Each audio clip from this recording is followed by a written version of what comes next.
is negative compound interest. What it is. You're right. I made all the money. I paid the government what I owed them. What I had left, I put at risk. I could have lost it all. But I paid my share. I have a bigger issue for the senator that I think I would hope she would address that to me is apple pie and motherhood. Senator. Could we talk about the wealth tax just for a minute before we change subjects here? Senator, I have an easy one for you, and you're going to be shocked that I'm bringing it up from a fat cat Wall Street guy. How do you rationalize giving me $3,000 a month check every month with all my wealth? Why don't you people have the courage to address entitlements as to what should no longer be an entitlement? I shouldn't get Social Security. Second thing, I pay a minimum alternative tax. I pay a tax no matter what my deductions. I owe the government so much money. Why don't corporations have a minimum tax? Third, what about the carried interest? Why not address that? These are home runs in terms of right versus wrong, in my opinion. I'll give you one example. This is shocking.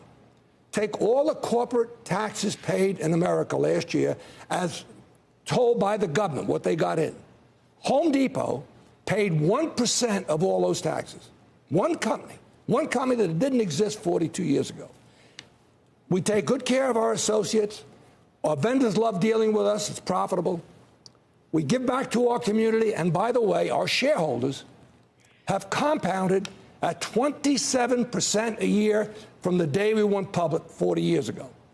Everybody has done well, and we've paid full taxes. Why don't you address these? These are slam dunks, Senator. Tell me why I should get a check, and my wife gets another $1,000 on top of that. Take it away from me. Have the courage to do it. I know it's the third rail of politics, but do it. So let's start with the wealth tax. That's where we were. You don't want to address the issue. You don't want to address the issue of how I'm getting $4,000 a month from the government, and I shouldn't be getting it. Can I answer some of these questions? Sure, please. All right, thank you. So I'll start with the first one, and that was the question about the wealth tax. Remember, let's look at someone like Jeff Bezos, who is worth $1 bazillion. He has not paid taxes on all of that wealth. Don't describe it that way. In fact, Jeff Bezos, many years, has either paid nothing in taxes or he's paid about 1%. Why? Because his income is very, very small, but he continues to grow his wealth through all of his Amazon stock. And how does he then fund a lifestyle like he does? Not by cashing in Amazon stock, but by borrowing against it. Right now, we have a tax system, because it focuses principally on wealth, that actually doesn't capture the folks at the very top. It makes middle-class folks pay, it makes working-class folks pay, but it doesn't make those at the top pay. A wealth tax is an opportunity to say, if you're at the very, very top, you have to make a contribution too. Now, I think you also asked why we don't have a minimum tax for corporations. Actually, I've proposed something very much like that. It's called a real corporate profits tax.